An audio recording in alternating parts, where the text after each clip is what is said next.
Ever woken up to complaints about your thunderous snoring? Here's the fix: mouth exercises. These simple techniques engage your facial muscles, helping to curb the nighttime noise.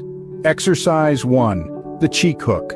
Hook a finger, lightly pull your right cheek outward, then use your facial strength to pull it back inward. Do this 10 times on each side. This helps with mouth closure when breathing. Exercise 2. The jaw stretch. Start by pursing your lips to close your mouth tightly. Next, open your mouth wide, relaxing your jaw and lips. Repeat this 10 times.